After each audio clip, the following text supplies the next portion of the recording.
പ്രിയമുള്ളവരെ, ഞാൻ ഹരീഷ് ആർ നമ്പൂതിരിപ്പാട്.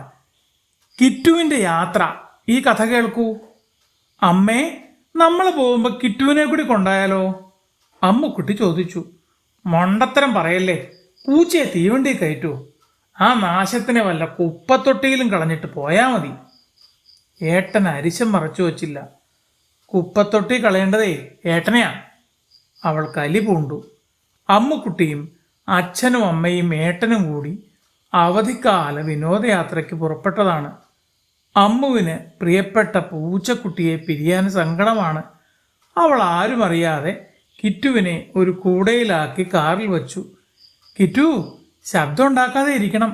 ആരെങ്കിലും അറിഞ്ഞാൽ നിന്നെ വലിച്ചെറിയും. പൂച്ച തല കുലുക്കി സമ്മതിച്ചു. വാഹനം റെയിൽവേ സ്റ്റേഷനിലെത്തി.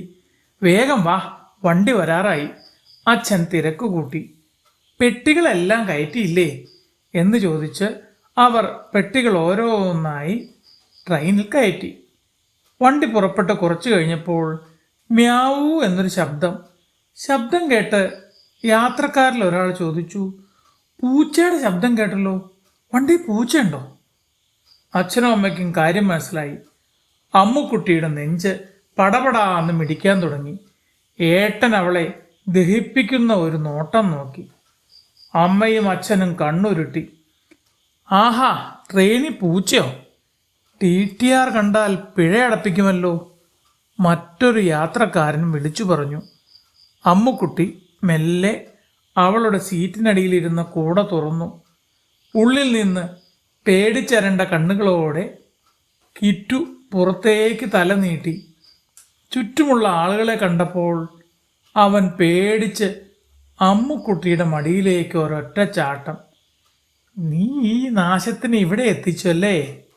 ഏട്ടൻ ശബ്ദം താഴ്ത്തി പല്ലിറുങ്ങി. ഞാൻ കിറ്റുവിനെ തനിച്ചാക്കി വരാൻ വിഷമായിട്ട് കൊണ്ടുവന്ന. അമ്മുക്കുട്ടിയുടെ കണ്ണുകൾ നിറഞ്ഞു. അവൾ കിറ്റുവിനെ നെഞ്ചോട് ചേർത്ത് പിടിച്ചു. അപ്പോഴാണ് ആ കമ്പാർട്ട്മെൻറ്റിലേക്ക് ടിക്കറ്റ് പരിശോധിക്കാനുള്ള TTR വന്നത്. പൂച്ചയെക്കുറിച്ച് പറയുന്നത് അദ്ദേഹവും കേട്ടു. നേരെ അച്ഛനരികിലേക്ക് വന്നു. എന്താ ഇവിടെ ഒരു പൂച്ചയുടെ ശബ്ദം?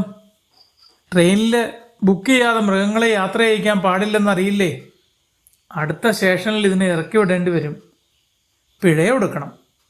TTR ഗൗരവത്തിൽ പറഞ്ഞു. അടുത്ത സ്റ്റേഷനിൽ കിറ്റുവിനെ ഇറക്കി വിടുമെന്ന് കേട്ടതും അമ്മുക്കുട്ടി ഉറക്കെ കരയാൻ തുടങ്ങി. സാർ പ്ലീസ്, എൻ്റെ കിറ്റു പാവാ, അവൻ ആരെയും ഉപദ്രവിക്കില്ല. അവനെ വഴി കളഞ്ഞ വല്ല പട്ടിയും പിടിക്കും, അവൾ കരഞ്ഞുകൊണ്ട് പറഞ്ഞു. അമ്മുക്കുട്ടിയുടെ കരച്ചിൽ കണ്ടപ്പോൾ യാത്രക്കാരുടെ മനസ്സലഞ്ഞു. അവർ TTRനോട് പറഞ്ഞു, സാർ, അതൊരു ചെറിയ കുട്ടിയല്ലേ, അറിയാതെ ചെയ്തതാവും. ഈ സ്റ്റേഷനിൽ വെച്ച് ഇനി എന്ത് ചെയ്യാനാ? എന്തെങ്കിലും പിഴയടച്ച് ഇതിനെ കൂടെ കൊണ്ടുപോകാൻ ഒരു വഴി പറയൂ. TTR അല്പം ആലോചിച്ചു. സത്യത്തിൽ അദ്ദേഹത്തിനും ആ പൂച്ചക്കുട്ടിയെ കണ്ടപ്പോൾ പാവം തോന്നിയിരുന്നു. അദ്ദേഹം പറഞ്ഞു, ശരി, കുട്ടിയുടെ സങ്കടം കണ്ടതുകൊണ്ട് ഒരു ഇളവ് തരാം.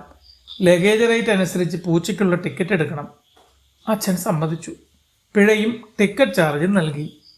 TTR പോയതോടെ എല്ലാവർക്കും ആശ്വാസമായി. അമ്മുക്കുട്ടി കിറ്റുവിനോട് രഹസ്യമായി പറഞ്ഞു, ഇനി മിണ്ടരുത് കേട്ടോ. കിറ്റു അനുസരണയുള്ള കുട്ടിയെപ്പോലെ അവളുടെ മടിയിൽ ചുരുണ്ടുകൂടി കിടന്നു. അതുവരെ ദേഷ്യപ്പെട്ടിരുന്ന ഏട്ടൻ മെല്ലെ കിറ്റുവിൻ്റെ തലയിൽ തലോടിക്കൊണ്ട് പറഞ്ഞു, ഇവൻ എന്തായാലും നമ്മളോടൊപ്പം യാത്ര ചെയ്യാൻ ഭാഗ്യം ചെയ്ത പൂച്ചയാ. കിറ്റി സന്തോഷത്തോടെ മ്യാവൂ ശബ്ദമുണ്ടാക്കി. അത് കേട്ട് എല്ലാവരും ചിരിച്ചു. ഒപ്പം അമ്മുവും.